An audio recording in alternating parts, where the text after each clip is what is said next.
Está no ar mais um O Cérebro Pod, o seu podcast de mentes inteligentes. Eu sou a Jaque Ciossi, tenho ao meu lado Luiz Augustos. Bem-vindo, meu querido. Jaque, eu meu sou querido, o Luiz. Super neurocientista. E hoje, meu Deus, a gente tá ficando muito importante.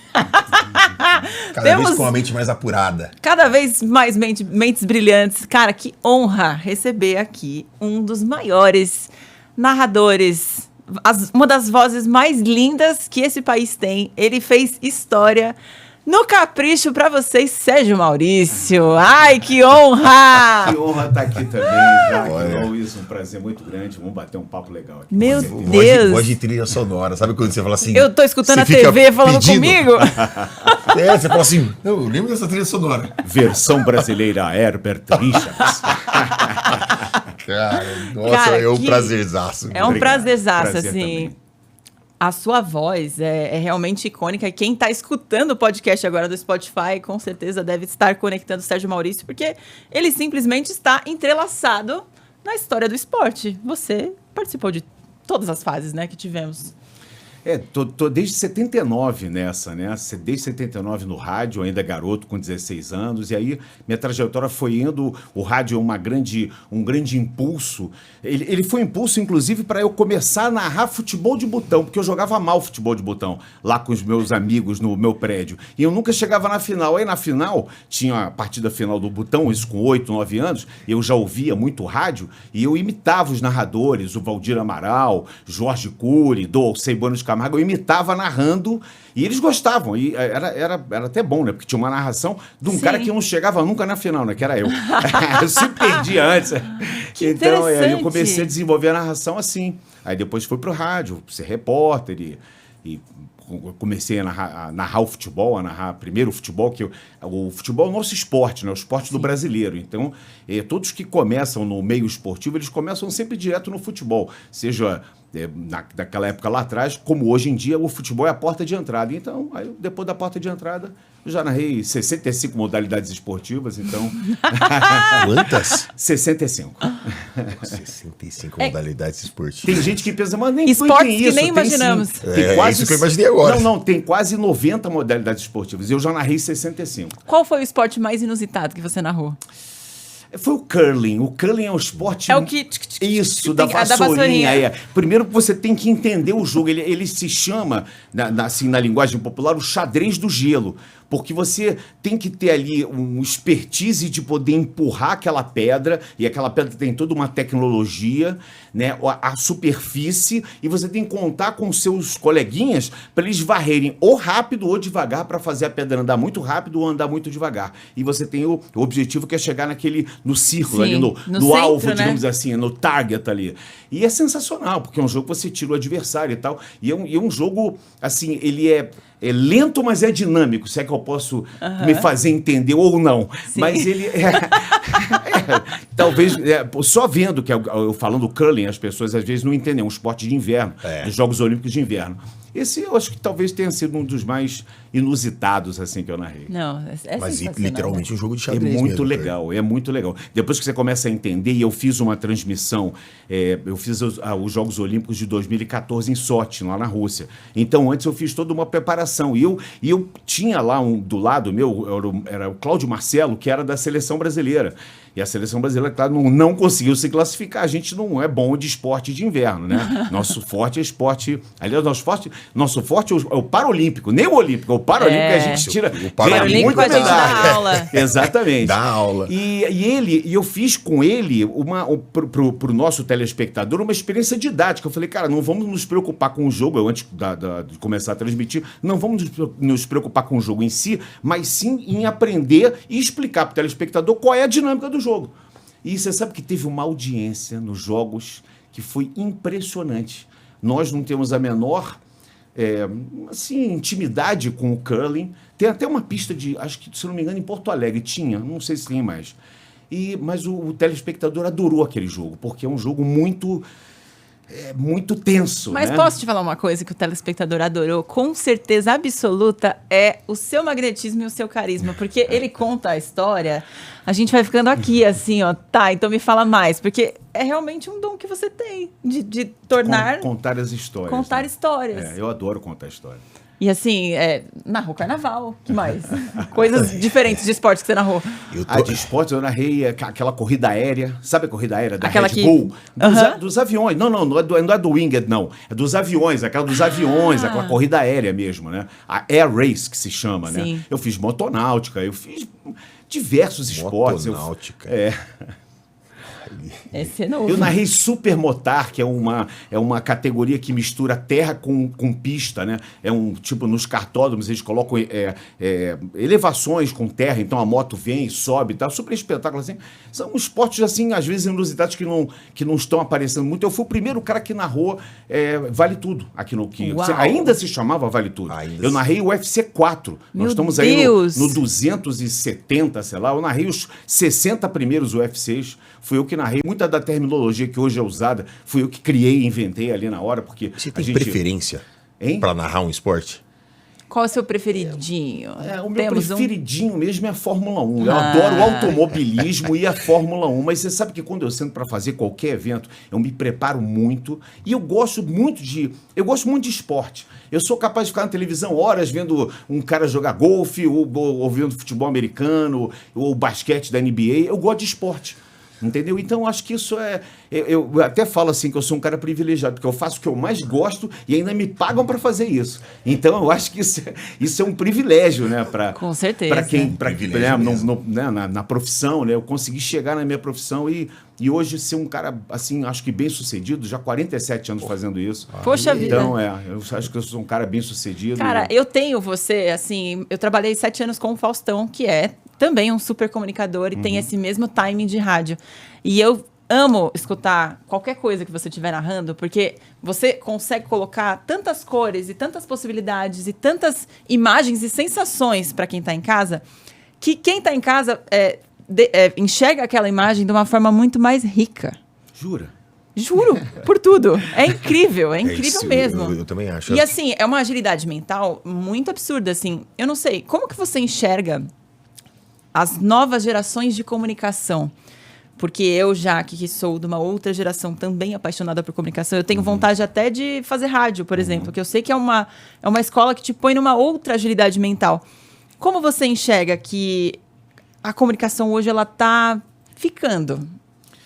Eu acho que está faltando na comunicação um pouco mais de estudo. Porque se a gente for falar dos influencers hoje, que fazem parte da comunicação, né, tem vários caras que são muito bons, mas eu acho que tem uma grande faixa que até o português fala errado. Eu já começo que eu sou um cara muito cético com a língua portuguesa. Eu acho que a língua portuguesa não pode ser maltratada de jeito nenhum quando você está se comunicando com alguém. Então, quando eu vejo alguém se comunicando de uma forma errada, usando uma terminologia inadequada, palavras inadequadas, eu jamais falo um palavrão na minha transmissão, mesmo um palavrão levinho, que eu nem vou citar aqui agora, mas um palavrão bobo eu não uso, porque eu acho que isso é uma agressão à pessoa que está assistindo ou te ouvindo ali. Porque se não fosse palavrão, chamava-se palavra. Sim. Ou se é denominado palavrão, é porque é palavrão. E, talvez porque eu seja também um cara de uma outra geração. Eu tenho 61 anos de idade. Eu sou eu sou modelo 63, modelo 1963, entendeu? Então, eu também passei por eu vim da idade da pedra, porque a primeira coisa que eu tive na minha vida, ferramenta, foi um rádio Transglobe, que era de 8 faixas, ondas tropicais. Você nunca ouviu falar nisso? Ondas tropicais, ondas curtas de 59 metros, de 70 metros. Eu vim dessa geração. E hoje a gente tem aí, o tablet está na mesa, eu tenho aqui um celular na mão que é capaz de eu fazer abrir aqui e conversar com um cara no Japão. Quer dizer, a gente passou por eu dei uma capotada nessa, né? Eu passei por todos os momentos da comunicação. Eu comecei a trabalhar em rádio, a gente não tinha como apurar, por exemplo, um jogo internacional, Brasil e Espanha. Aí você tentava o telefone da sala de imprensa do estádio na Espanha, vamos supor que o jogo fosse lá na Espanha e Brasil, para ver se alguém atendia, e você pode me passar las alineaciones, quer dizer, me passa as escalações, e era assim que você fazia, era assim, era apuração, Era você ligar, por exemplo, eu fiz muita, quando eu estava no início do rádio, eu fiz muita apuração de trânsito. E sabe como é que a gente fazia? Hoje em dia você abre lá o Google Maps e vê como é que está o trânsito. A gente ligava para os pontos de táxi. Então você ligava para o taxista na São Clemente, eu estou falando do Rio de Janeiro, que eu sou carioca, São Clemente em Botafogo, Avenida Copacabana, os principais pontos do Rio de Janeiro, na Avenida Rio Branco, no centro, a gente tinha os telefones dos pontos de táxi, ligava. E aí, amigo, tudo bem? Pô, como é que tá aí? Não, aqui tá mais ou menos, aqui tá muito trânsito hoje, 5 horas da tarde, o bicho tá pegando. Quer dizer, então a gente fazia apuração dessa forma.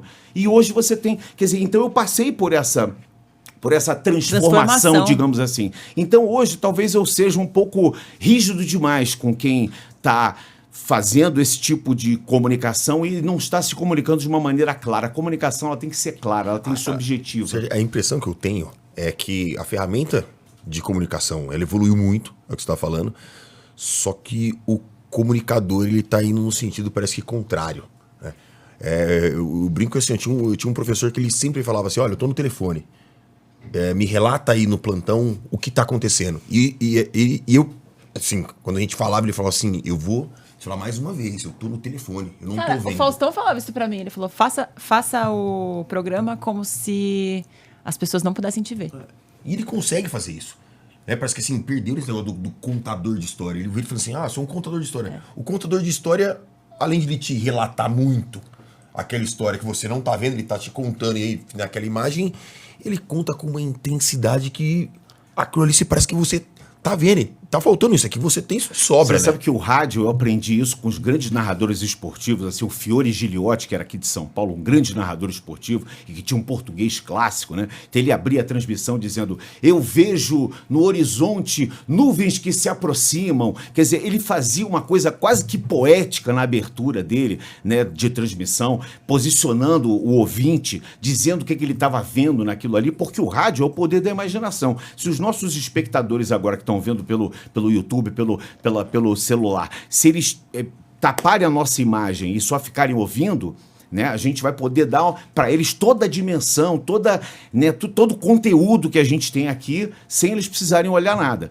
Óbvio que na televisão a imagem é o complemento, mas o rádio é o poder da imaginação. É você fazer o ouvinte imaginar. A bola vai pela ponta direita, então o cara bota na ponta direita, cruza a bola, o goleiro saiu e pegou, o goleiro caiu na lama. Quer dizer, você tem uma série de coisas que você pode falar durante a transmissão esportiva para poder enriquecer a imaginação do nosso telespectador. E quando você está fazendo um evento, por exemplo, dentro de um estúdio, é uma situação. Você está vendo aquela imagem ali que o diretor de imagem está te dando, é a imagem que o cara está vendo em casa. Na Fórmula 1, por exemplo, a não ser a corrida de São Paulo, que é a corrida que a gente faz em loco, as outras corridas eu estou vendo a mesma imagem que você está. Tem muita gente que pergunta, você tem vários monitores? Não tenho não, só tenho um. Se tivesse vários, eu ia ficar olhando perdido, não ia conseguir narrar. Eu só tenho um monitor, que é a mesma imagem que você está vendo em casa. Quando eu estou em loco, quando eu estou no local, numa cabine de transmissão no autódromo ou em qualquer outro evento, num estádio de futebol, você tem uma visão macro. Então, mesmo que o diretor de imagem não te dê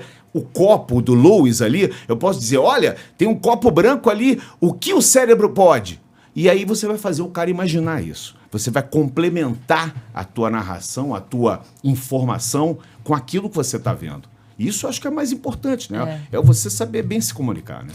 Tem uma imagem, tem duas imagens que eu amo muito suas. Tem uma que é você lá em Interlagos, que você até assisti recentemente isso. Você sai para tomar um ar e aí as pessoas começam a gritar seu nome. Você tem ideia do poder que a sua São voz... Paulo 2021.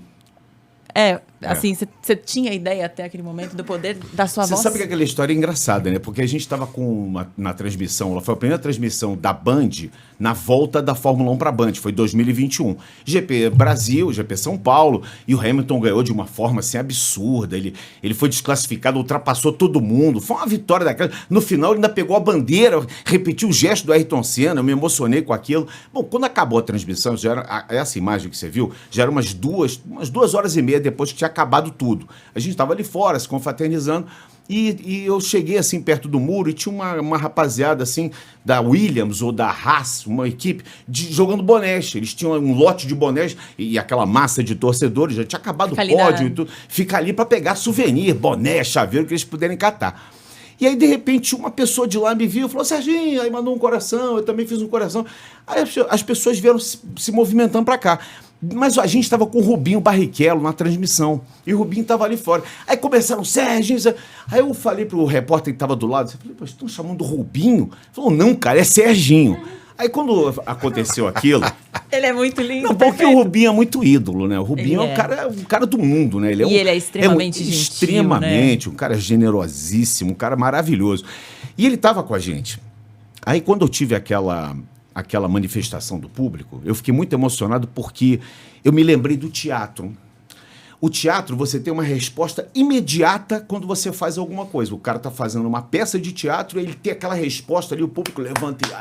Ou então taca ovo, você não gosta, ali é uma coisa, né? É uma relação absolutamente genuína, franca, né? Sim. E ali os telespectadores, os espectadores, no caso, se deslocaram ali para baixo para gritar o meu nome.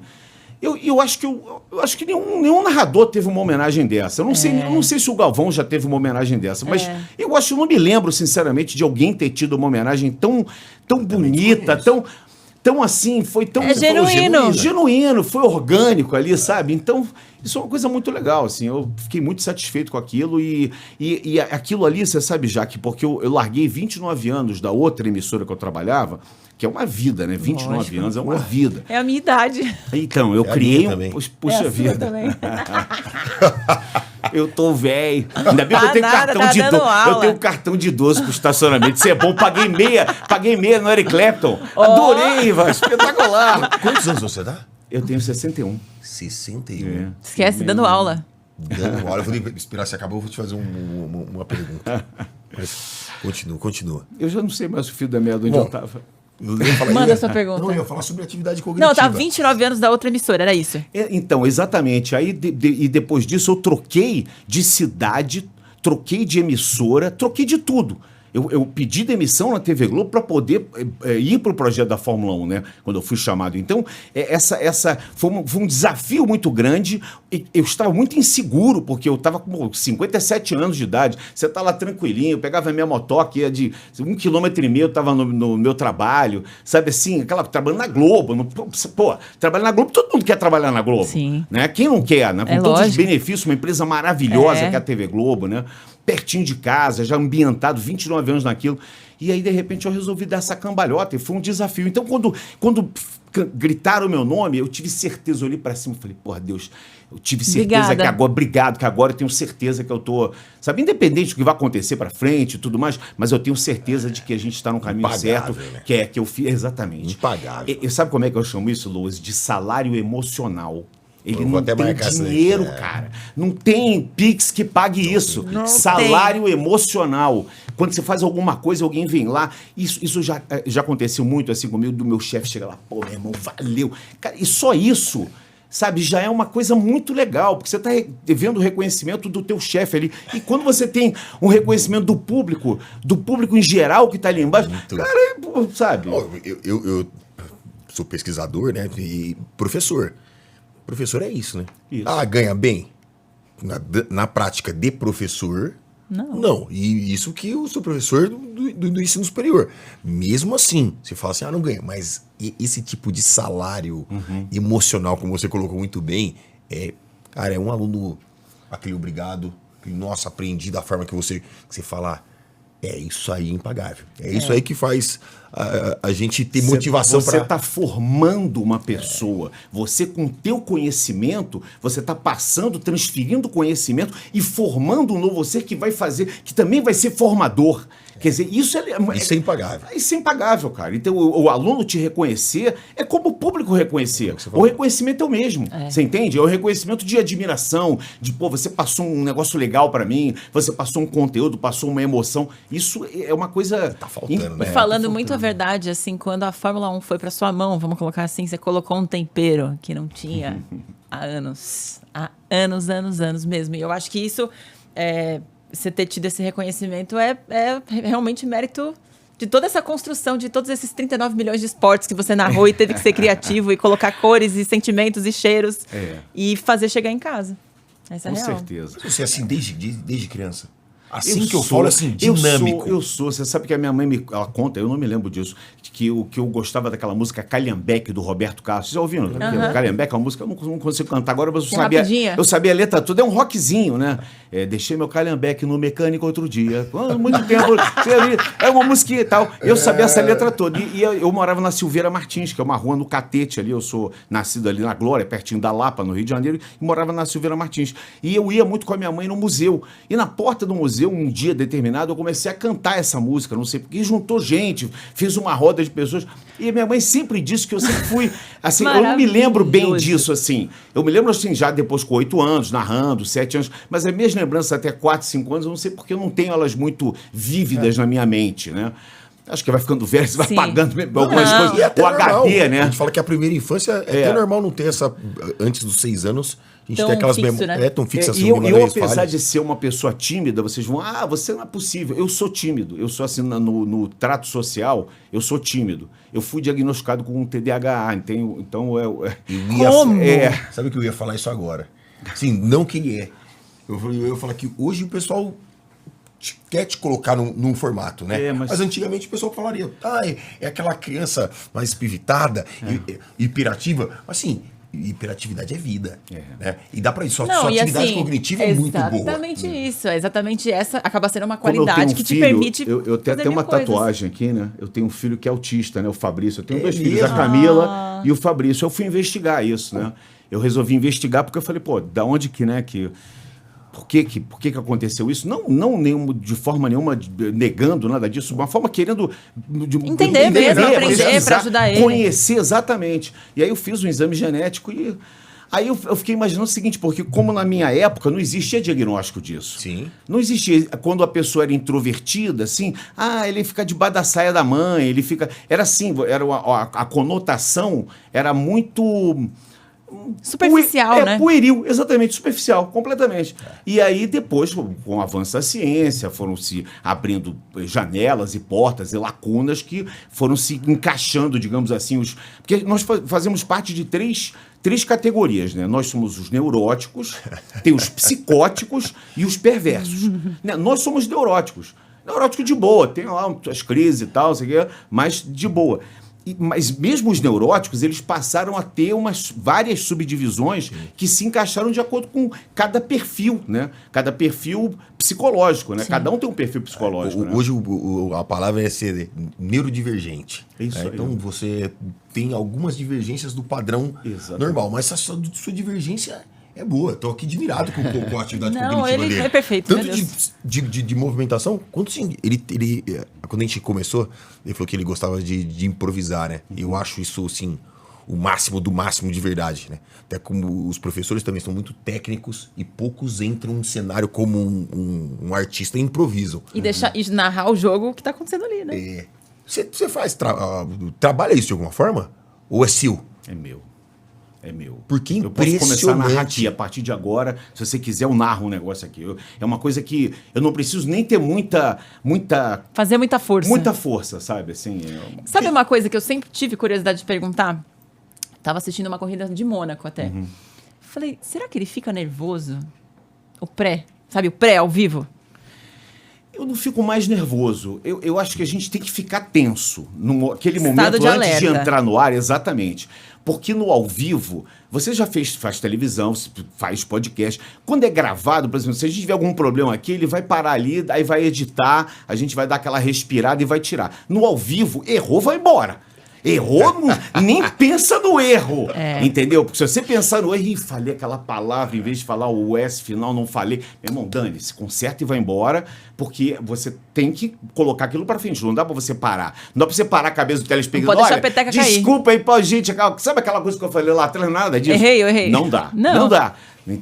Então acho que isso e ficar nervoso é exatamente essa adrenalina para você não errar, para você te manter atento, te manter esperto ali para qualquer coisa, porque pode qualquer coisa acontecer. Já caiu até cenário em mim ao vivo. Você tá assim fazendo alguma coisa que é um cenário. Quer dizer, essas coisas acontecem, entendeu? Então... Desvia e continua. Desvia e continua. A cabeça fica naquele estado de luta ou fuga, né? Você tem que entregar agora. Você falei agora, o que eu vou fazer? Vai embora, toca. Fala, cara. E tem um lugar, assim, que eu já vi até alguns estudos, assim, você pode discorrer melhor, que é uma conexão das pessoas com a voz. Então, assim, ele tem uma voz que é incrível de escutar, ele tem um conteúdo onde ele conecta as coisas Posso te e falar uma neurocientificamente coisa? Você sabe que as a pessoas voz, se conectam. você pode até me corrigir, mas a voz é a única coisa que, apesar de você poder ter uma pessoa que imita totalmente, é uma digital inimitável. Se você pegar pelos decibéis, por tudo, você não vai ter... Você pode ter muito parecido. O cara imita o Faustão, ô louco, meu! O cara faz lá aquela imitação do Faustão, mas não vai... Por mais que seja o melhor imitador, a voz é uma digital, assim, indelével. Você sempre... Pô, você ouve aquela cara... Olha a voz desse cara. Eu sei... Assim, eu tô falando isso muito por mim, e eu já li sobre isso. Não, já acertou. Né? Acertei, né? Pois é. É isso. E é uma digital mesmo. É uma digital. Sim, é o que você falou, é peculiar a cada pessoa, assim, você vai imitar, não vai ter a mesma frequência acústica daquela determinada pessoa. É que tem pessoas que têm, como você, aquela voz super marcante, mas a de cada um tem uma determinada frequência, um determinado decibéis que é peculiar daquela pessoa. É impressionante. Mas existe um lugar, tanto quanto a gente falou sobre a conexão do olfato, da audição com vozes, não tem isso? Tem, cara, tem. Assim, quando a gente fala relacionado à voz, é que a frequência de voz dele, que a gente fala em frequência de voz e de baixa, média, alta frequência, a dele é uma de média frequência. Sim, por que eu tô falando que é uma de média frequência? É uma frequência de voz, nem entrando nos decibéis, mas assim, que equaliza para uma grande faixa da população e te deixa em estado de alerta. Até por isso ele cria tanta empatia. Fora o volume isso, dele. No lugar de criar empatia mesmo. Porque a voz ela é extremamente empática. Isso é dom. Porque se você consegue colocar artistas que cantam numa determinada frequência, numa média frequência para alta, tem artigos que falam o seguinte sobre música, né?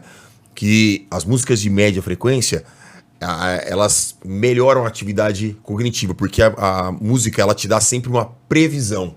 Sempre você vai cantando, você vai prevendo o próximo passo. Sim. Então você vai melhorando cada vez mais essa atividade cognitiva. E normalmente é músicas de média frequência.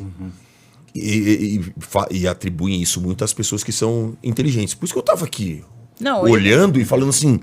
Cara, ele fala e ele tá com o próximo passo. Ele fala e ele tá com o próximo passo. Quero até te fazer essa pergunta, que essa pergunta eu fiz... Você tem que estar com um gatilho. Não, é uma atividade cognitiva muito intensa. Como você fica, assim, mentalmente? Essa pergunta eu já fiz até pro Faustão, porque eu sinto o mesmo timing nele.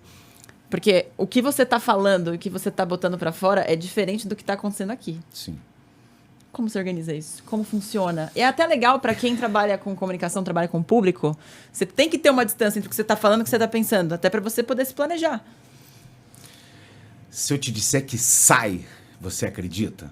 Sai. Como o esporte é uma coisa dinâmica, ele está acontecendo ali, às vezes não dá tempo de pensar, eu tenho que narrar aquilo que eu tô vendo e independente se tem alguma coisa aqui, eu tenho uma parte do cérebro que tá ligada aqui, tanto que eu não uso o fone assim, eu uso o fone aqui porque eu gosto de me ouvir e gosto de ouvir o ambiente que tá no meu ambiente, e aqui eu escuto todo o ambiente, a reportagem, comunicação, num ouvido só, eu tenho essa técnica que eu trouxe do rádio e é uma coisa que me dá conforto. Se eu colocar os dois fones, eu fico completamente isolado. Eu não gosto de ficar isolado de quem está do meu lado. Lógico. Se eu tô aqui com você, se eu estivesse fazendo um podcast de fone, eu tava com o fone fora, que eu queria ouvir a tua voz ao natural, a tua voz ao vivo. Então eu acho que isso é a primeira coisa, assim, em relação a isso. Agora, uma outra coisa também, assim, que eu acho que conta muito a meu favor e que não é uma coisa que eu descobri, assim, que eu copiei de alguém. Claro que a gente sempre copia, como diria o Chacrinha, nada se cria, tudo se copia, ele tem toda a razão do mundo, o Abelardo Barbosa, que Deus o tenha, um dos maiores, se não o maior comunicador do Brasil de todos os tempos, mais do que qualquer um. Eu acho que esse cara e o Silvio Santos foram os dois caras que eu mais... Muito à frente do tempo. Muito à frente, e o Faustão o terceiro. Assim, o Faustão ele veio exatamente, o Faustão surfou na onda do Chacrinha, surfou não, bebeu na fonte do Chacrinha, bebeu na fonte do Silvio Santos e criou o personagem que ele é hoje, que é uma pessoa maravilhosa, um maior comunicador atual no Brasil vivo, digamos assim. mas é você se aproximar do público. Quando você faz uma narração, por exemplo, uma narração de jornal, uma apresentação de jornal, o cara está lendo as notícias ali. Se ele não for um âncora, que ainda pode dar uma opinião ou falar alguma coisa, dar um caco, ele só vai se limitar a ler aquilo ali que o editor escreveu, que ele pode ter dado uma burilada ali no texto, melhorado talvez foneticamente uma palavra ou outra, mas ele vai ler aquilo ali. Quando você está fazendo um trabalho de improviso, você tem que se aproximar do público. Se você ficar fazendo uma coisa monocórdica, a bola vem para Jaque, Jaque toca para Lois, Lois tocou para Sérgio Maurício, volta para Jaque, Jaque de novo, agora para Lois. Isso é uma coisa monocórdica. Então você tem que dar dinamismo e você tem que usar algumas coisas que são, digamos assim, tem muita gente que condena isso, mas que são os bordões. Porque o bordão, ele aproxima o espectador de você. Quando o cara ouve uma coisa diferente, fala, mas por que o cara falou isso? Então, por exemplo, eu criei vários bordões, diversos bordões durante a minha vida toda. E mais alguns especificamente agora quando eu vim para a Fórmula 1. Né? Eu comecei a dar apelido nos pilotos. Quer dizer, isso eu já dava quando eu fazia lá no Sport TV. Mas eu trouxe para a TV aberta, que é diferente, é outro público. A TV fechada é nichada. Chega em outras pessoas, a TV aberta, você está no Brasil inteiro, você não sabe se quem está vendo aquilo ali. Pode ser qualquer um, né? Sim. Então o bordão aproxima muito, né? Então você cria determinadas frases de efeito, e aquilo ali acaba virando uma... muitas vezes eu tô na rua, o cara, e aí, tá ligado? O cara dá um berro, no capricho, no sabe? Capricho, assim, eu amo. Então são coisas que o tá ligado, por exemplo, eu peguei da linguagem popular, porque lá no Rio era meio que uma gíria de cadeia quando eu comecei a usar, os caras da cadeia, tá ligado, tá ligado. Aí eu falei, pô, vou pegar isso, tá ligado, é um negócio bom, tá ligado, e eu comecei a usar para as saídas da minha transmissão, quando o cara pedia para ir pro comercial, eu, em vez de falar, voltamos daqui a pouquinho, eu falava, e aí, tá ligado? Sport TV, o canal campeão. Como eu uso na Band. E aí, tá ligado? Band, o canal do esporte. Eu tô escutando a TV. Parece que volta, né, cara? Você fala, caramba, você é demais. E aí o cara já ouve, pô, por que esse cara falou isso? E isso eu fazia muito laboratório lá no Sport TV. Porque às vezes eu lançava um negócio, o pessoal do Switch falava assim, pô, gostei disso. É legal, ou então, pô, não fala isso não, isso é coisa... Então você tem que testar isso e você acaba se aproximando, porque o espectador fala, pô, o cara que fala o tá ligado, o cara que fala, chama o Hamilton de patrão, entendeu? No início, você sabe que no início, quando eu falava, eu chamava ele de patrão, não, você sabe que as pessoas tinham um racismo danado, porque não queriam ver um cara negro vitorioso na Fórmula 1 de patrão. Eu chamava ele de patrão, as pessoas me xingavam no Twitter. Eu falava, gente, pelo amor de Deus. Que loucura. Sabe? E ele era o patrão, o cara tinha 7 títulos mundiais, porra, ele que mandava naquela bagaça. Entendeu? Então eu chamei. Aí chamava apelidei o Leclerc de Monegato, porque o cara é bonito. Ele é monegástico, então ele é monegato. Quer dizer, eu fiz umas brincadeiras assim. Então isso aproxima do público, né? Você consegue trazer isso. E aí você, narrando de forma dinâmica e metendo uns cacos desses engraçados, porque a transmissão esportiva, ela tem que ser engraçada. Tem. Não é um jornal que você tá lendo notícias lá do o PIB e a guerra da Ucrânia e o Israel invadiu não sei o quê, e tacaram bomba. Não, você tá fazendo uma coisa divertida. E você mexe com a emoção da pessoa ali. Porque ali tem cada um torce para um time ou torce para um piloto. Então você tem que tentar, no máximo possível. Isso é uma coisa que eu sempre tenho para mim como uma marca minha. Eu sou completamente imparcial. Eu, apesar de ser botafoguense, a bandeira do Botafogo tá aqui na minha pele. Mas se eu estiver narrando um jogo do Botafogo, eu sou completamente imparcial. Eu posso, na hora do gol, tá lá, tá aquela torcidinha, mas, sinceramente, então essa imparcialidade misturado com bom humor, com uma narração dinâmica, isso tudo eu acho que é um combo, digamos assim, para você manter o telespectador. Porque exatamente, vou voltar lá atrás, no primeiro minuto que a gente conversou sobre estar com várias plataformas hoje mais do que nunca. Porque o cara tá com notebook aqui no colo, olhando o celular e ouvindo a televisão. Se você não tiver uma dinâmica boa, o cara vai pegar o controle remoto. Pô, tira esse cara chato pra caramba. Esse moleque chato, eu vou tirar ele do ar, entendeu? Tem muita coisa pra chamar atenção. Você não vai ganhar das coisa. outras distrações. Exatamente. E tá lá tua mulher te chamando, fulano, já fez não sei o quê. Quer dizer, você tem uma casa quando você tá em casa, ou você tem um escritório quando você tá no teu trabalho. Muita coisa pra te tirar atenção. Antigamente a pessoa sentava pra ver televisão. Não tinha nem controle remoto, então era um seletor, então você botava lá no canal 5, ficava sentado vendo. Aí eu não vou tirar não, no comercial, não vou dar preguiça de levantar, não vou não. Inventaram o controle remoto para quê? Para você mudar de canal preguiçosamente sentado. Porque era até bom, né? Fazia meio que o step, né? Ia lá, voltava e tal. E aí acabou o seletor, acabou o teu conforto, mas te deu múltiplas possibilidades. E quanto mais a tecnologia foi evoluindo, menos atenção você vai tendo. Estou batendo aqui no microfone, me perdoe. Imagina. Menos atenção você vai tendo, né, daquilo que você está proposto a fazer, que é tomar atenção 100%. Sim. Porque aquilo ali que a gente faz é business. Porque tá lá os nossos anunciantes, então eu tenho que fazer o máximo possível para o cara ficar colado nos anunciantes, para ele consumir aquilo ali. E tudo é uma coisa interligada. Quer dizer, não é só sentar lá e vou narrar uma corrida de bobeira, não. Tem um contexto ali por trás. Eu quero uma audiência, porque no final da corrida a gente vai ter a aferição da audiência. E essa aferição da audiência é fundamental para a gente poder ter novos projetos. Sim. Quer dizer, envolve uma série de coisas que o cara tá lá sentado e você tem que trazer esse cara para você, porque, né? É aí isso, você tem que usar que as armas envolver. todas que você pode usar. Não. Eu uso elas todas. Você usa lindamente. Você busca, eventualmente, porque, por exemplo, você está falando, eu trago coisas que são do cotidiano e aproximam as pessoas. Eventualmente, você vai beber em outras águas, por exemplo, sei lá, viajo para o Nordeste, escuto umas pessoas falando umas coisas diferentes. Mas isso viajo pra aconteceu. outro país. Olha, o meu último bordão que eu criei, o Cê Tá Louco. Cê Tá Louco é um bordão de paulista. Eu chegava em qualquer lugar, pô, você tá louco, meu. Pô, você tá louco. Eu falei, cara, tem que botar isso na transmissão.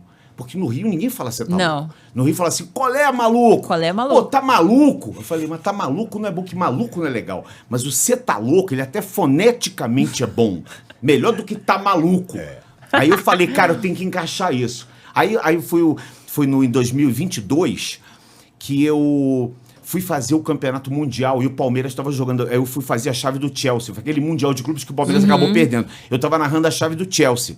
Aí eu falei assim, pô, como é que eu posso no futebol?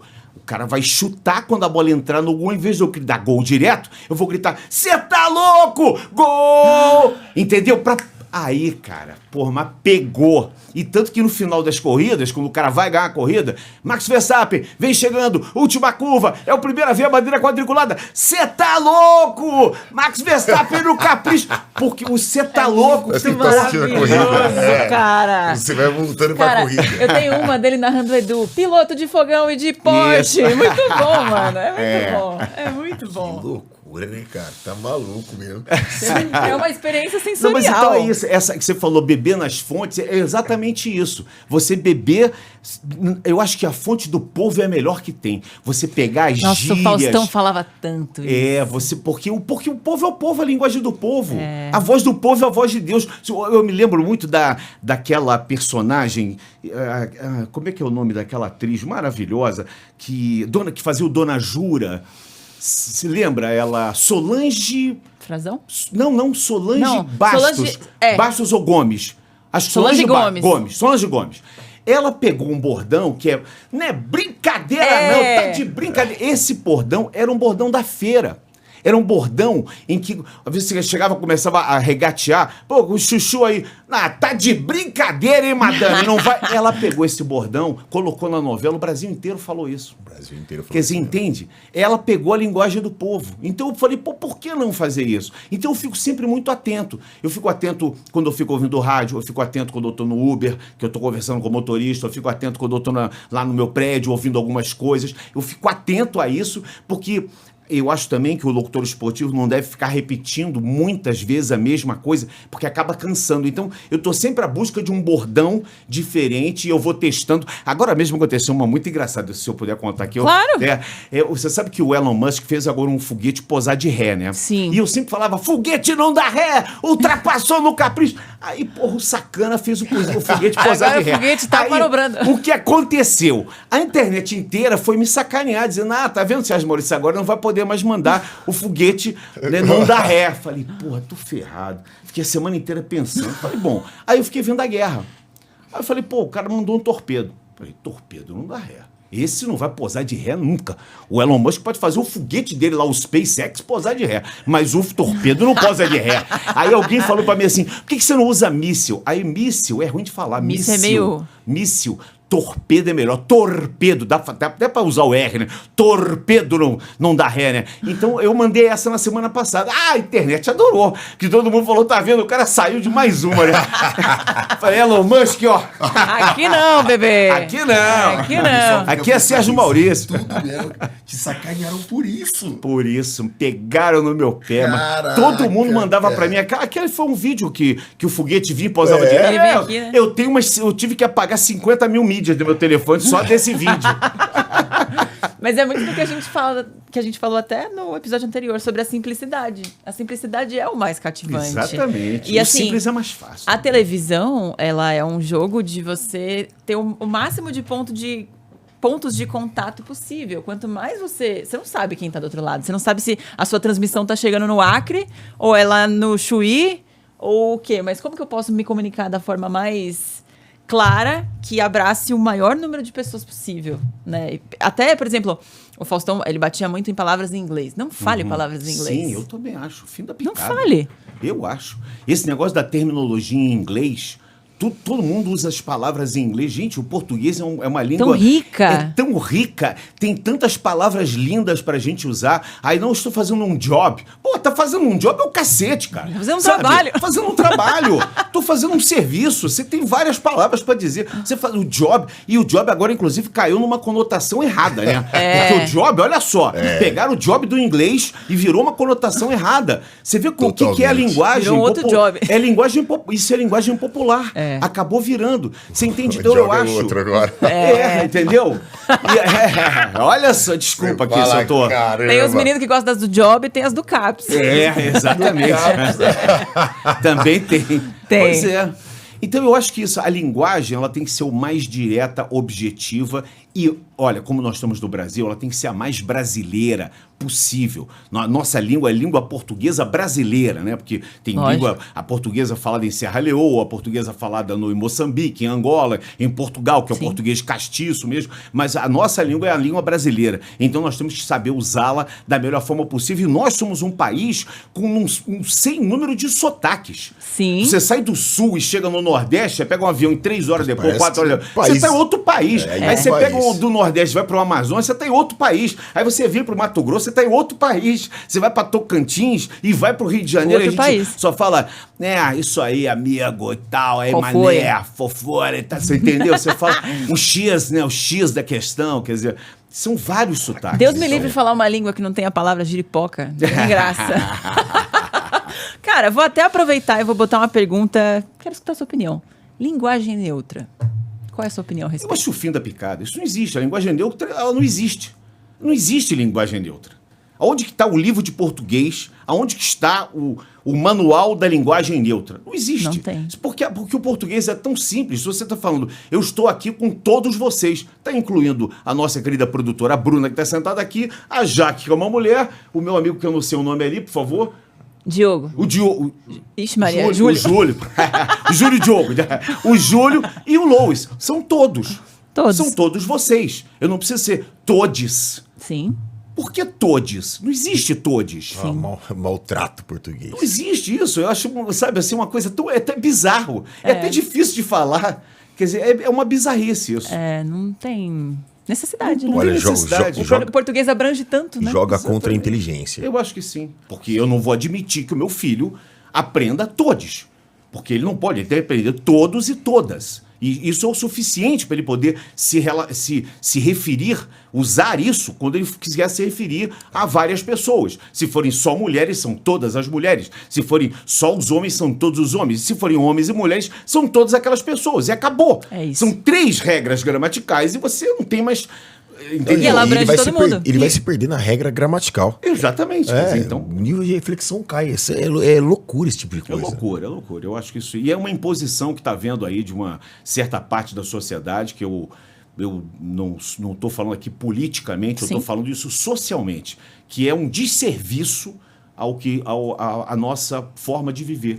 Eu acho que é um desserviço. Cada um tem o direito da opção do que quiser ser, politicamente, esportivamente, sexualmente. Isso não é problema meu, não é problema de ninguém. Cada um viva assim. Agora, querer impor as coisas às pessoas, aí já passa, porque tem aquele velho ditado que a sua avó falava, a de todos aqui falavam, não de todos, mas de todos falava. De todos falava que que cada um, o direito de cada um termina quando o direito do outro começa. Exatamente. Então você não tem nada, a não ser que aquele direito do outro vai interferir na sua vida. Aí vai ter um conflito. Mas se você respeitar o direito de cada um, cada coleguinha respeitar o espaço, cada um do seu quadrado, cada um do seu quadrado, então a vida é tão simples de viver. Eu fico impressionado com a gente ficar preocupado, né, com essas coisas pequenas e de vez de ficar preocupado com a conjugação do verbo, Exatamente. de como tratar o português da melhor forma, você ter riqueza em como falar. as pessoas terem acesso mesmo, né? Claro. A As realmente pessoas assimilarem o português. E estão falando cada vez pior, cada vez aglomerando palavras, cada vez sintetizando o verbo, cada vez... Então, quer dizer, cada vez... Aí o pessoal fala de inteligência. Estão ficando mais inteligentes? Não. Não, pelo Não contrário. tá ficando, pelo contrário. Quando você começa a aglutinar palavras, você está fazendo com que o teu cérebro não pense de forma... Não é?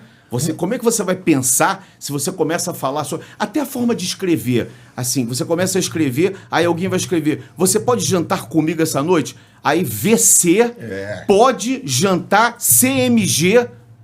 Não. Porra, cara, eu não consigo nem responder, sinceramente. Às vezes você tem que parar para entender o que é CMG. É comigo. VC é você. Quer dizer, isso é um desserviço. É um desserviço.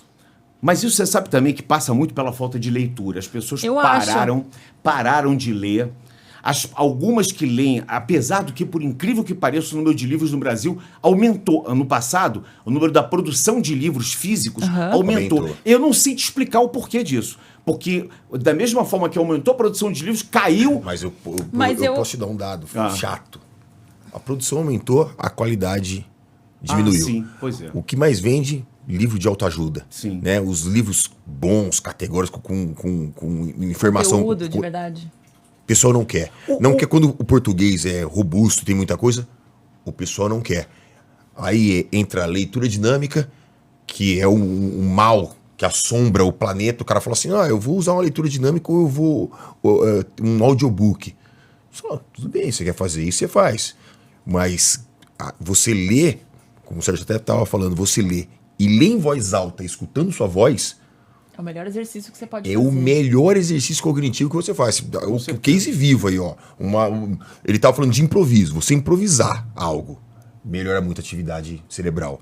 Você lê algo que você está vendo, interpretando, conjugando isso daquela melhor forma, e se você está falando, você está se ouvindo e assim, organizando as palavras. A leitura pela leitura, porque você não precisa necessariamente ler um livro ou de autoajuda ou de conteúdo, ler um livro de romance, um Agatha Christie, um Harold Robbins, isso já vai te dar a quantidade de palavras, o enredo, aquilo tudo vai aumentar tanto o teu cognitivo, tanto que... E é imperceptível. Depois você está escrevendo alguma coisa, você lembra de um trecho, você lembra de uma palavra... novas palavras, né? Novas palavras que vai criando vocabulário. Então, isso eu acho que é muito importante voltando àquela discussão da nova geração de comunicadores, de se ler, de voltar a ter o hábito da leitura. Sim. A gente está num país no mundo em que o jornal acabou. Sim. O jornal era a melhor coisa que eu tinha na minha infância. Todo dia de manhã, a gente recebia lá em casa o Jornal do Brasil, que já era extinto. Em Londres, o pessoal se mantém, eles não retiram de forma alguma. Eu acho fantástico. Na França também. Na França também. Na Alemanha também. Eu acho isso fantástico, porque o jornal é um grande meio de comunicação, é um meio simples de comunicação, acessível, muito acessível. Enriquecedor.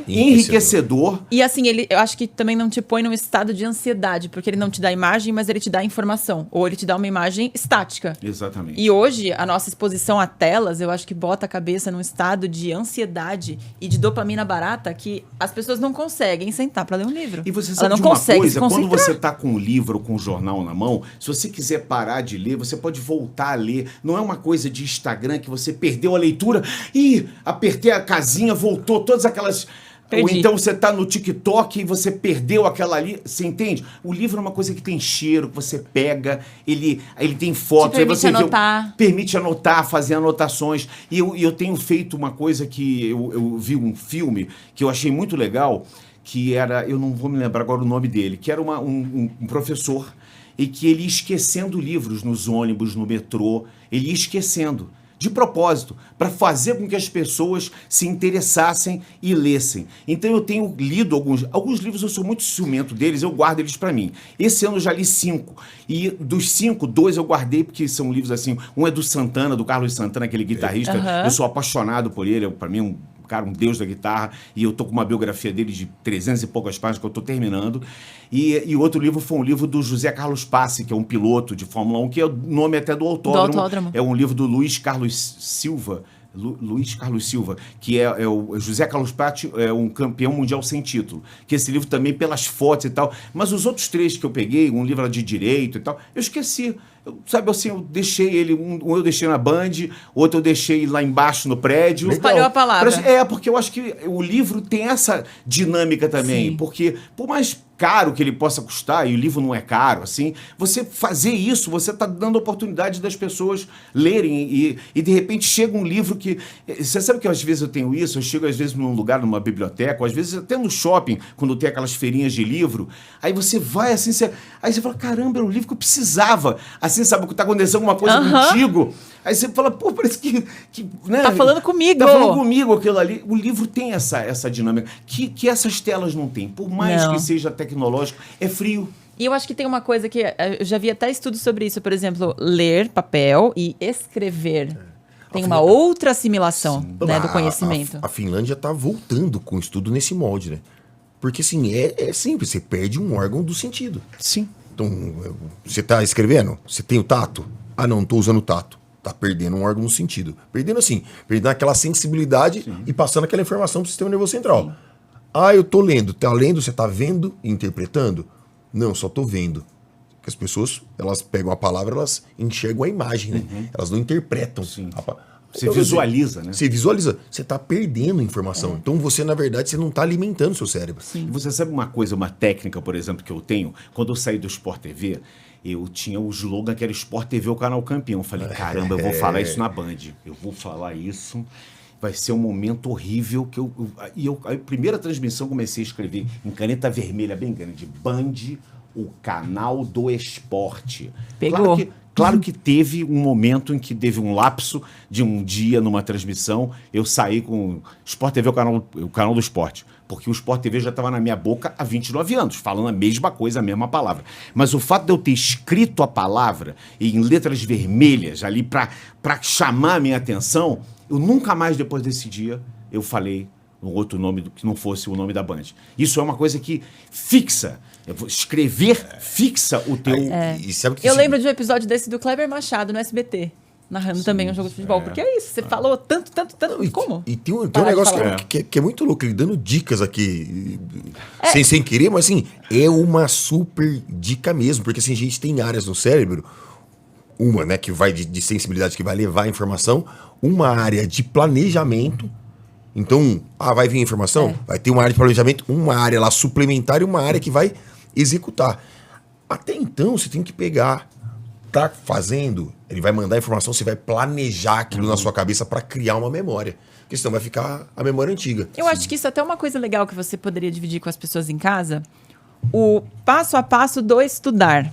Como estudar e aprender uma coisa, de fato, do tipo, cara, eu tenho que fazer uma apresentação, como eu me preparo para aquilo de uma forma efetiva? Tá, então eu vou te dar um exemplo assim do hipismo. O hipismo lá no outro canal, do Sport TV, ele era um esporte que os marinhos gostavam muito do hipismo, então era um esporte, digamos, um esporte rec, era recomendado. Então tinha lá vários campeonatos de saltos e tal, e eu, apesar de adorar, eu até pratiquei um pouquinho de hipismo quando era criança, na hípica, lá com um amigo que eu tinha, que tinha um cavalo e me deixou saltar obstáculo de 40 centímetros. Eu gosto muito do cavalo. O cavalo, só fazendo um parênteses, o cavalo é um animal especial, porque o cavalo é o único animal que participa dos Jogos Olímpicos. Ele participa exatamente é o único animal da face da Terra que participa dos Jogos Olímpicos. Então, e tem os cavalos de corrida também, que são espetaculares, os puros sangue ingleses, né?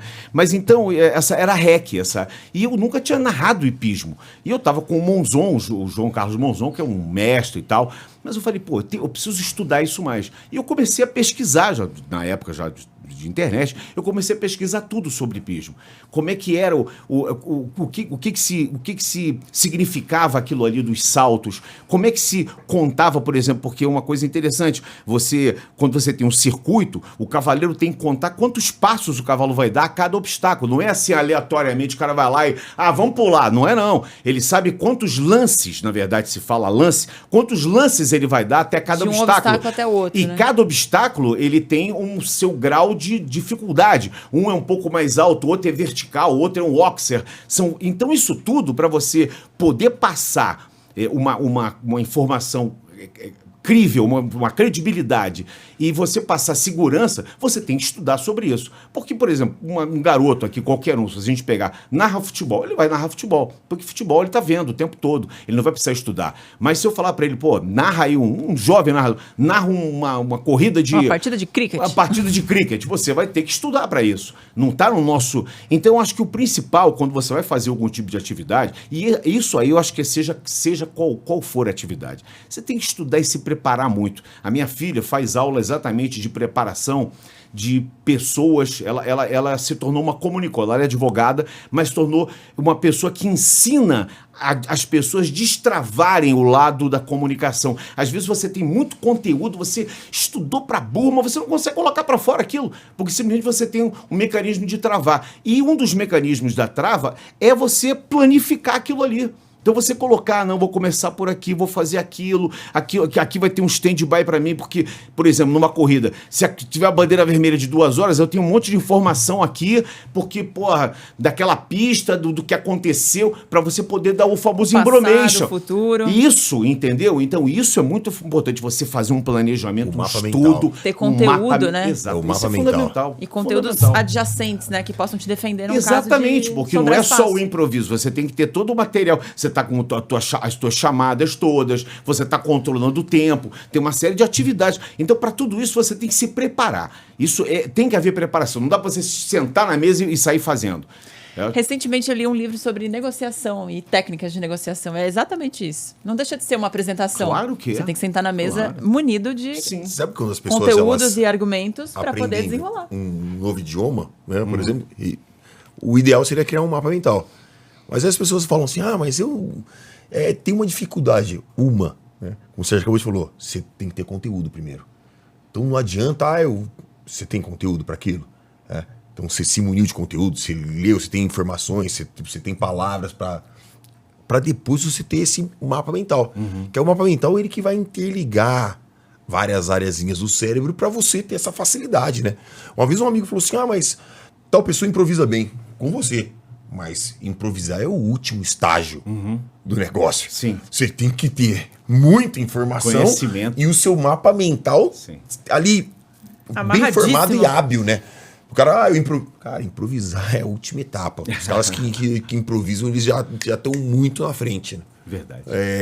Por isso, parabéns, essa atividade cognitiva aqui. Eu tô aqui olhando e falando assim, você já teve algum período que você achou que diminuiu ou aumentou? Assim, de memória dessa atividade cognitiva? Como eu já fiz muitas, por exemplo, muitas transmissões esportivas, tem muita coisa que eu nem me lembro. Às vezes, chega alguém na internet e traz uma. Aconteceu até há pouco, quando eu conheci o Felipe Jafone, que é um dos caras comentaristas lá do canal, que ele virou pra mim e falou assim, pô, você narrou todas as minhas vitórias na Fórmula Indy. Aí primeiro me deu um branco, falei, gente, eu narrei a Fórmula Indy, eu me lembrei que ela passou assim, num período muito rápido pelo Sport TV, eu tinha narrado. Falei, pô, eu narrei, eu só tive uma vitória e foi você que narrou. E eu não me lembrava disso.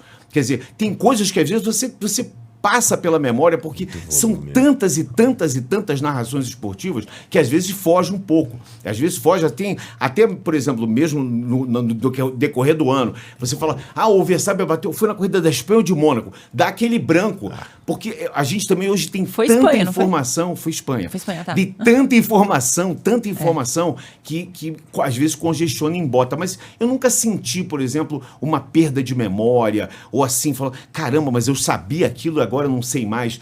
Graças a Deus, até agora não. A gente tem que ser... E você atribui isso a algo, não? Aí você vai dizer que eu como castanha. Ou tipo, você toma... creatina. Exato. Não, pois é. Brincadeira. magnésio. Eu não tava nem pensando nisso. Não. Nessa Eu parte falei de brincadeira. Eu falei de brincadeira. Não, é brincadeira. Passa aí, tem uma vitamina, Serginho Maurício vai lançar. Vocês vão tomar e vão começar a narrar tudo. O pessoal ia querer isso hoje. É. Você falou alguma coisa? Eu acho. Mas Eu ia ser o primeiro a querer. Não. Eu ia ser o primeiro a querer. Você tem algum ritual no dia de corrida? Como é o seu dia? Meu dia tranquilo, eu sempre gosto de fazer as mesmas coisas. Eu acho que é até por causa do meu TDAH, eu sou muito sistemático com as coisas, então de manhã eu sempre como a mesma coisa. Aí quando, por exemplo, dependendo da hora da corrida, eu gosto sempre de chegar muito cedo, eu chego muito cedo. Eu chego pelo menos 2 horas antes do evento. Então se está marcado para as 9, às 7 eu já estou lá. Então eu já acordei às 5. Porque eu gosto de acordar devagar para poder me preparar. Então, isso também faz parte da preparação. De você estar com a tua mente livre, sua mente, você tá pleno para poder fazer as coisas. Isso é muito importante, né? Mas o ritual, eu não tenho. Tem gente que tem ritual. Antigamente tinha os locutores esportivos, eles tomavam um golinho de conhaque para aquecer a garganta. Tem gente que... Eu passei pela Glória Boit Miller, que foi a maior fonoaudióloga do Brasil, e a filha dela, Vânia, inclusive ainda está lá, acho que ainda está lá fazendo trabalho com o pessoal do Sport TV, e aí tinha aquela coisa do... Eu nunca fiz isso. Aquecimento vocal. Nunca Não fiz aquece isso. a voz? Nada. Eu ia perguntar Nada. Eu não faço nada. O máximo eu faço seco. um golinho d'água e vambora. Acendeu a luz, eu vou embora. Eu não adianta querer.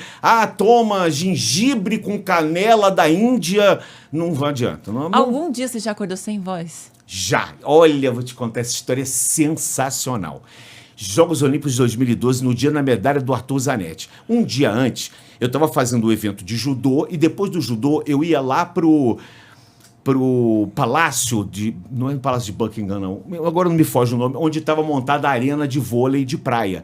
E você sabe que em Londres, você tem as 4 estações em meia hora, né? Chove, faz sol, frio e calor. É um negócio de louco. E eu estava com a Sandra Pires, campeã olímpica de vôlei, ela era comentarista. E aí eu cheguei... E a cabine, o espaço de transmissão é no relento, é ao ar livre. Eu estava dentro de um ar-condicionado, fui para lá. Bom, nesse momento começaram os jogos, a gente ia fazer um jogo do Emanuel Ricardo, e ele era o 3º jogo, e aí começou a chover. E eu fiquei... Aí todos os jornalistas saíram para a sala de imprensa. Falei, não, Sandrinha, vamos ficar aqui. Estamos na chuva, é para se molhar. Peguei uma capa, joguei por cima, e no dia seguinte eu ia narrar a ginástica olímpica. E eu acordei rouco. Eu acordei sem voz. Foi a primeira e única vez na minha vida que eu acordei sem voz. Aí eu liguei para o escritório da Globo. O Edinho, que era o coordenador lá da Globo Londres, me deu o telefone do doutor Adriano, jamais vou esquecer, Adriano Medeiros, que é um médico brasileiro que estava há 38 anos morando em Londres. E aí eu fui até lá. E ele chegou, olhou minhas amigas, falou, você pegou chuva e tal. Eu falei, você tá com a amígdala inflamada. E eu tava assim... Narrei vôlei na chuva. Não, já tinha narrado o dia inteiro de judô e 4 partidas de vôlei. Era um negócio punk, assim, porque não tinha muita gente em Londres e a gente tinha que se virar com o que tinha lá. Aí ele me deu uma fórmula. Ele pegou um negócio, escreveu, lacrou com lacre tipo assim, 1890. Aqueles lacres... Hogwarts. Aí falou assim, se você abrir o lacre, eles não vão fazer. Então nem queira saber o que tem aqui. Ele mandou essa pra mim. Aí eu fui segurando aquilo assim, né? Cheguei lá na farmácia de manipulação, uma mega farmácia maravilhosa, assim, de 1.700, com pé direito de 6 metros. Um negócio assim, só a farmácia, eu fiquei assim. Eu fiquei sem voz por causa da farmácia, só de olhar. Aí dei lá, meia hora depois, 40 minutos, alguém veio com um negocinho, me deu uma caneca, eu peguei um pozinho e tomei. Esse cara, ele era o otorrino, ele era o fonoaudiólogo do Pavarotti. Eu vim saber depois. Você sabe que eu cheguei, olha só. Eu tô querendo saber o que tinha aí dentro. E Deus é muito bom comigo. Eu não sou religioso, né? Eu sou judeu, não sou religioso, mas eu acredito muito na força do pensamento e você tá com uma conexão legal com o cara lá de cima. Eu cheguei, a transmissão já estava no ar. Tinha um narrador no Rio, que estava de stand-by, e como eu não tinha chegado ainda, meu chefe tinha, não, vai para casa. Eu falei, não, eu vim aqui para narrar, eu vou lá. Eu vim aqui para narrar, eu vou lá. E aí eu tomei essa poção mágica, uma poção mágica. Eu cheguei lá e narrei a medalha de ouro do Zanetti. Quando eu peguei o fone, botei o fone, falei, Rio, tô aqui já. Aí eu mesmo não acreditava, falei, caramba, eu tô falando. Sabe quando que ele falou, toma e fica quieto, fala só na transmissão. Cara, eu narrei pra cacete. Aquilo ali acabou, desculpa pra cacete. Acabou a... Não, eu tô assim... Cara, Chocada. e aí depois quando eu voltei... Fiquei na curiosidade agora. Quando eu voltei, eu liguei pro Edinho. O Edinho falou, ele é o otorrino fonoaudiólogo do Pavarotti. Falei, pô, tá explicado. Tá explicado, cara. O cara foi assim, sabe, cirúrgico, digamos assim. Certeiro. Não, e mandou manipular. Manipular, o negócio manipulado. Cara, é muito Não, e é bom um, mesmo. né? É, um. Cara, eu acho que é de Hogwarts mesmo. É uma magia que você tomou. É uma magia. Que loucura. Louco, mas foi assim demais. Eu cheguei e narrei a medalha do Zanetti. E você sabe que eu encontrei o Zanetti depois? Um ano depois ele foi fazer um programa no Sport TV, aí ele veio, pô, Serginho, todo dia eu vejo a narração da medalha, todo dia eu choro, quando eu tô machucado, eu vejo aquilo ali que é pra me estimular, eu fazer a fisioterapia e tal. Alguns atletas têm esse carinho comigo, eu tenho essa... assim, digamos, esse faz privilégio. parte desse momento, eu né? faço parte da vida deles. Esse Vários momento. vários falaram já isso pra mim. Trilha sonora, parece que você tá num filme, ele joga a trilha sonora que é outra, que você vê com outros olhos naquele momento. É real. E aí eu encontrei com ele, contei essa história pra ele, falei, Zanetti, quase que eu não narrei, que eu tava assim. Ele falou, caramba, mas na narração nem dá pra perceber, e realmente não dá. Não é uma narração dinâmica, porque as argolas onde o Zanetti estava se apresentando, você fica quieto na hora da apresentação, o cara fica lá, mas depois que acaba, você, Zanetti, no capricho, Zanetti, Deus e tal, Deus das argolas, você dá aquela explosão, né? Que, aliás, é uma coisa... Eu posso fazer um parêntese agora? Óbvio. Outro parêntese, claro. Com colchetes. A casa é sua, meu anjo. Não, é uma coisa muito da narração brasileira. Nós temos um modo de narrar que não tem em nenhum lugar do mundo. Ontem, por exemplo, no jogo do Botafogo, desculpa, eu tô falando que o programa é atemporal, mas teve o jogo do Botafogo e tal. E hoje de manhã eu tava vendo a narração dos uruguaios. E os uruguaios, brasileiro, gole de Brasília. Claro que os chás estavam um pé da vida. Óbvio. Mas a narração, você vê, nos Estados Unidos, por exemplo, não existe narrador. Existem commentators. São os caras que eles comentam o jogo. É um speaker e um commentator que eles interagem na narração. O cara não tá narrando, a bola passou, quebra, cai livre, vai pra cesta, de 3 pontos, espetáculo. Isso é só no Brasil. Que o cara vibra, o cara dá... Eu cada vez que faço uma narração dessa, eu envelheço 10 anos. Eu tava assistindo Fica NBA, velho, entendeu? É isso mesmo. Não tem no mundo inteiro. Mesmo. Você sabe que lá em Londres também, quando a gente estava fazendo uma... Não, Londres não, desculpa. Na Olimpíada da Grécia, a gente estava fazendo um jogo de vôlei, em 2000, estava fazendo um jogo de vôlei, e nós estávamos na posição de imprensa, era também assim, era num ginásio, mas era tudo aberto, não tinha cabine. Então os italianos estavam sentados aqui embaixo, assim, sabe? E a gente, pô, eu sou um cara meio entusiasmado, já deu pra quem não me conhece aqui, eu sou um cara entusiasmado, eu sou um cara... Qual é o seu signo? Só pra Eu sou aquário. Eu sou também, aquariano, eu sou de também. 2 de fevereiro. Ele... Eu sou filho de Iemanjá. Você é filho de Iemanjá. Sou demais. filho legítimo de Iemanjá. Que demais. É um aquariano, cara. É isso. Vencemos! 100 anos à frente. Tchau pra você. Tchau, pessoal. Sensacional, cara. Aí os italianos estavam lá narrando aquele jeito deles e eu todo entusiasmado, né? Aí o cara falou, obrigado, pô, meu irmão, faz a tua aí, pô, faça a minha. E aí o Marquinhos falando que os caras falam baixinho, eu falei, pô, eles se dane, cara. Eu sou brasileiro e eu narro dessa forma. Eu vou espaçar, meu querido, eu vou espalhar. Eu vou espalhando, o meu braço é grande, então eu narro dessa forma. Mas isso é uma coisa do brasileiro. Quer dizer, você vê, essa coisa eu acho que é uma coisa que foi desenvolvida pelo brasileiro. A gente é visceral, né? A gente é emocional. Exatamente, é passional, emocional. Então a gente juntou essa latinidade com a forma de falar, né? Que o brasileiro também fala. O brasileiro, na verdade, ele é um conjunto de várias nações. Sim. Um conjunto... A minha família veio fugida da Segunda Guerra Mundial. E encontrou aqui gente de Portugal, gente da Espanha, gente da África, do Oriente Médio. Entendeu? Então você tem uma multimiscigenação, digamos assim. Né? O Brasil é um país sui generis, assim, um país atípico. E né? todo mundo busca isso aqui, né? É impressionante. porque As pessoas a vêm de sensação fora. que eu tenho é que a gente está também descobrindo o valor que isso tem. As pessoas vêm de E fora cada vez mais, pra né? falar A gente disso. tá Aqui é um entendendo. país quente, é visceral, as pessoas são mais espontâneas. Receptivas. As pessoas do mundo vêm buscar isso no Brasil e acham isso ímpar. E é verdade, é ímpar Quem mesmo. vem de fora pro Brasil nunca vem uma vez só. Nunca. A não ser que tenha uma experiência ruim de assalto, mas se vem e tem uma experiência tipo um bom São Paulo, um bom Rio de Janeiro, um bom Nordeste, um bom Sul, o cara volta. Esquece. O cara volta, esquece, volta eu mesmo. tenho uma amiga inglesa que ela falou que ela aprendeu a abraçar aqui no Brasil. Jura? Sim. Porque ninguém abraça ninguém, né? Ela falou assim, cara me deu um abraço, tão abraço aqui no Brasil, Ela falou que eu fiquei meio assim de... Mas o abraço é muito gostoso. Quando você abraça alguém, é um encontro de corpos ali, aquela energia, o abraço. É uma Porque troca. geralmente, o aperto de mão, às vezes tem gente que aperta a mão até assim, com a mão... Mole. Ah, eu tenho horror desse tipo de Eu gente. tenho também. Pega a Não mão me mole, venha assim. pegar minha mão mole, me dá um aperto firme, quebre meus dedos. Mas não me venha dar a mãozinha assim não, que eu já nem quero. Se Já vier viu? com a mãozinha, não, fica com a tua mãozinha pra lá. Entendeu? Você já vê energia aí, você É. A mãozinha Pegou, fininha. pegou. Mas eu, aí o hein? cara vê, Nossa, o que aconteceu? Você vê, você dá um abraço, dá um beijo. O brasileiro gosta de beijar, o brasileiro abraça, beija. É um negócio legal, eu acho isso o máximo. Eu adoro essa troca de energia, É, assim, muito né? especial. É. Cara, eu tô pensando no seu filho. O quanto ele deve ser privilegiado, porque, imagina, toda a informação que ele recebe. Nossa, seu pai fez tal coisa. Seu pai narrou tal coisa. Aí Escutei seu pai. Eu acho que não... Como ele lida com isso? Eu sou separado da mãe dele, então eu não tô no dia a dia com ele.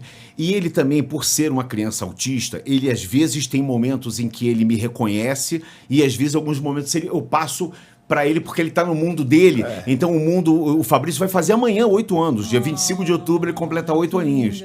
Então ele tem um mundinho dele, né? Então, mas os garotinhos, quando eu vou lá no colégio, então, os garotos ficam loucos e eu sinto que ele gosta muito, eu sinto que ele tem uma admiração muito grande, que ele sabe o pai, ele me vê na televisão, isso é muito legal, esse reconhecimento do próprio filho, porque acho que a gente trabalha para nossa família, sabe? Totalmente. Assim, eu sempre falo isso, que a coisa que eu mais fico feliz é quando a minha mãe tá feliz que eu fiz alguma coisa boa e a minha mãe tá feliz. Isso pra mim não tem mais... Eu não quero mais que ninguém. Eu posso desagradar todo mundo, mas se eu agradei a minha mãe, sabe, pra mim já tô... Sabe, porque a mãe, ela... A mãe é o único ser humano que vai te amar incondicionalmente pro resto da tua vida. As outras pessoas, elas vão te amar pelo que você vai proporcionar para elas. Perfeito. Seja amor, carinho, dinheiro, qualquer coisa. Mas o amor que você vai proporcionar. A sua mãe não, quando tá no ventre da sua mãe, quando você tá no ventre dela, ela já tá te amando. Quando é um caroço de feijão, já tá amando. E aí ela vai te amar, porque quando você for no presídio, na hora da fila da visita, só tem mãe lá. Não tem amigo da balada, gatinho que tá saindo, nada disso. Então, acho que a mãe é o maior amor que se pode ter, o mais incondicional, o mais perfeito amor do mundo. Ah, com certeza. É difícil ver grandiosidade, né? Já que fez a pergunta, eu fiquei imaginando, porque até a gente olha alguns profissionais como você, como outros profissionais que a gente... Você vai estadiando a pessoa com o tempo, você tem que ficar, acho que, um pouquinho fora, né, para conseguir olhar e ver a grandiosidade daquela pessoa.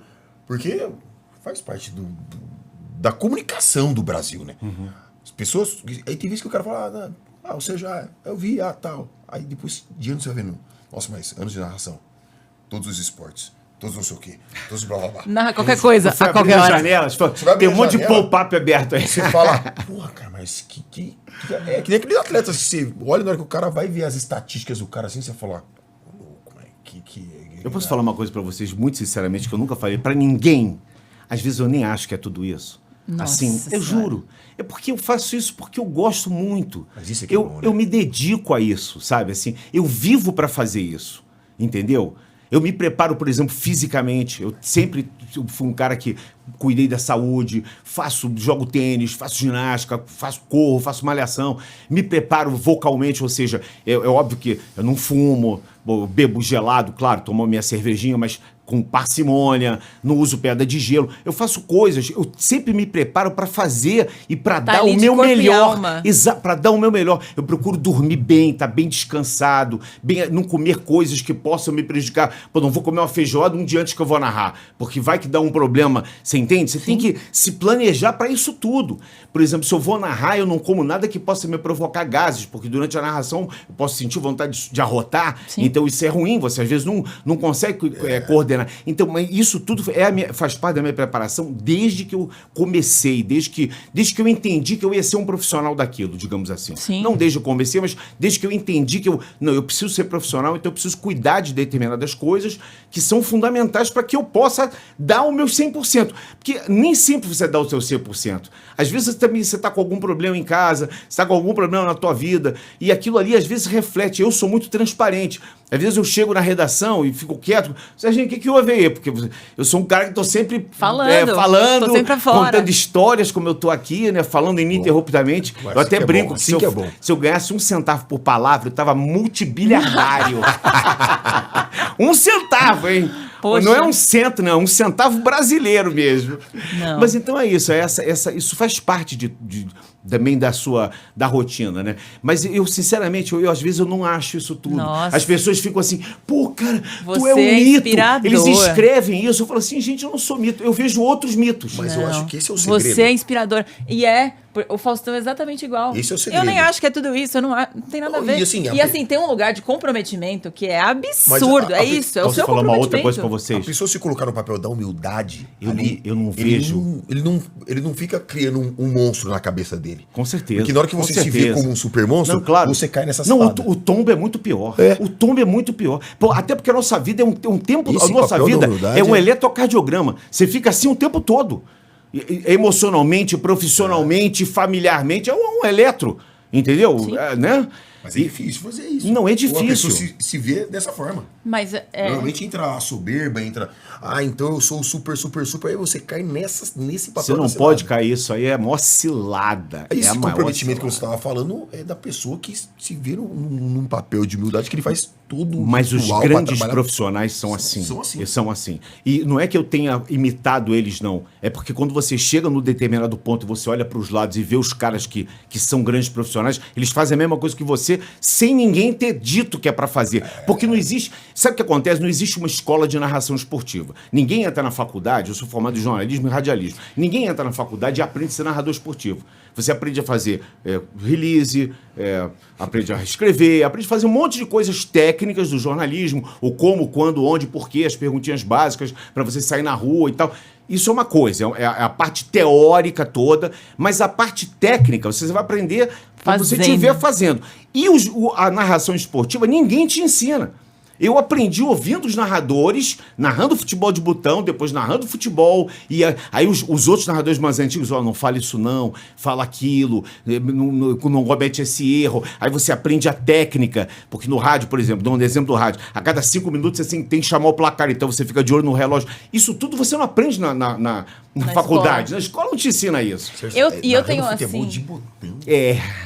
Sensacional, né? Eu fiquei pensando assim, qualquer narração de futebol de botão. Sabe quando E eu você para? narrava... Você fica igual imaginando? Eu falei, Eu narrava igual Valdir Amaral. Vai levando a patota do Flamengo com tu, Cadilho, toca pra Zico. Ele ia fazendo as jogadas e eu ia narrando como o Valdir Amaral narrava, que era um grande narrador É muito esportivo. genial. É, Que loucura. que recurso, Você sabe que hein? o que você tá falando até me conforta num lugar, assim, porque quando eu comecei a me desenvolver como comunicadora, quem me deu a primeira oportunidade foi o Faustão. Eu senti exatamente essa dificuldade. Eu falava, gente, tá, mas eu vou estudar o quê? Aonde? E ele falava, não tem uma escola que vai Aprende te formar comigo, me como olha. comunicadora. Vai Claro. lá e faz. Claro. Faz e corrige no Claro. próximo, e corrige no próximo. E isso pra mim, assim, eu adoro estudar uma super coisas escola. teóricas. Mas não tem pra onde ir, cara. Você E só aprende todos nós fazendo. nos espelhamos, porque a gente não... Ninguém nasce pronto em nada. O médico que estuda pra caramba, ele teve lá um professor cirurgião que ensinou ali alguma coisa pra ele, qual é a técnica do cara, o cara fica ali em cima da operação, ele relaxa o ombro, ele não relaxa. Tudo isso... Você tem que absorver. Então, essa técnica que não se aprende, porque isso é em qualquer profissão. Eu tô falando qualquer uma. O cara pode aprender a técnica do engenheiro e tal, mas o peão vai ensinar pro engenheiro que estudou pra cacete uma parada na obra que ele nunca imaginou que estava passando na faculdade, que aquilo podia acontecer. Você entende? E essa técnica do dia a dia, essa técnica da vida, você só aprende na vida. Então é por isso que o Faustão falou isso pra você. Porque eu aprendi muito vendo o Faustão fazer. Você fala, caramba, o cara faz aquilo ali, eu posso fazer uma coisa. Eu aprendi muito vendo outros comunicadores narrando futebol. Pô, o cara fala de uma certa forma, ele imposta, ele vai no meio campo, ele vai assim, modulando, e chega perto da área, você já dá aquele clima perto da área, chutou, defendeu. Tudo isso é uma técnica que você vai aprendendo. Isso ninguém ensina. Não ensina mesmo. É a escola da vida mesmo. Fazendo, errando, acertando, fazendo. se ajustando, se experimentando, perdendo a vergonha. Perdendo a vergonha, principalmente aprendendo com o erro. Isso é muito importante. Porque às vezes a pessoa erra, às vezes é como o lutador de boxe, ele nunca pode acusar o golpe. Se o lutador de boxe tá lá trocando, aí o cara dá um golpe, aí o cara acusa o golpe pro adversário, ele já tá, porra, agora tá minado. Agora eu vou botar o cara nas cordas. Então você, na sua profissão, seja lá qual for, quando você errar, nunca acusa o golpe. Absorve ele, respira de novo, levanta a guarda e vai embora. Aprende mais no erro do que no acerto. Né? Muito mais. Eu brinco, muito quando você mais. faz uma prova, você pode ver, você grava aquilo que você errou. Exatamente. Gente, eu vou assistir esse episódio 100 vezes. Sério. Eu tô, tipo assim... Porra, pior que muito encantada. mais mesmo. Eu ficava aqui, ó. Não quero nem te deixar ir embora. Vamos ficar. Cara, chama um honra. iFood aí. Vamos de um iFood. Meu Deus, sério. Aí que o papo honra. vai longe, de verdade. Realmente eu devo ser muito preferida do universo, porque este homem ter vindo aqui, né, no nosso podcast, que Eu honra. não venho nenhum, hein? Ai. Eu vou a pouquíssimos podcasts. Olha. Até porque eu sou tímido também, eu já te falei isso. Eu tô tentando Por incrível imaginar que, isso, eu tô por tentando incrível que imaginar pareça, eu Ai, não, ele é maravilhoso, gente. Muito obrigada. que lindo. Muito Poxa, obrigada obrigado a por ter vocês vindo. aqui. Adorei essa conversa, esse papo. Adorei conhecer vocês. De A verdade. Jaque eu já conhecia, mas adorei conhecer você, Pô, Luiz. Que honra, cara, eu que adoro de honra verdade. mesmo. Muito obrigado. Eu também, é uma honra muito grande estar aqui com vocês. Eu espero que a gente possa, mais pra frente, fazer mais um papo desse aqui. Com certeza. E era um foco nosso, né? Sempre trazer pessoas que são sumidades ali no que fazem. Na hora que ela Eu falou não de sou a você. sumidade, não fala assim. né? Cara, quando sim. eu falo sumidade, é para enaltecer uma mente Obrigado.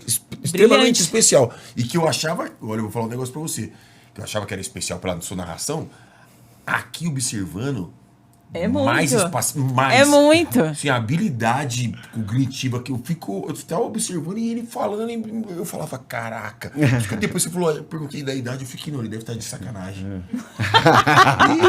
E- não, Dia não. 2 de fevereiro do ano que vem, 62. Olha só, ele faz aniversário. maluco. Você faz aniversário no mesmo dia que o João. É, o João, exatamente, sim. João Silva, exatamente. Os dois filhinhos de Deu Iemanjá, tá aula, vendo? filho de Comunicadores. Iemanjá, é. Os aquarianos são comunicadores. A gente tem Deu muita aula coisa e várias aqui. dicas aqui. Esquece, foi uma aula. É. Muito obrigada. Obrigado mais uma vez. Deus te abençoe e abra todos os seus Abençoa caminhos. a todos nós, a todos que estão acompanhando a gente. E continue acompanhando aqui esse podcast que é no capricho, tá ligado? Obrigada, Olha, brigadaço. gente. De verdade. Valeu, irmão. Muito obrigado. Obrigada, Muito bom. Que isso? Que... Espero que vocês em casa tenham gostado muito e tenham aprendido muitas coisas com essa mente brilhante. Sérgio Maurício. Muito bom, Sérgio. Um beijo. Valeu.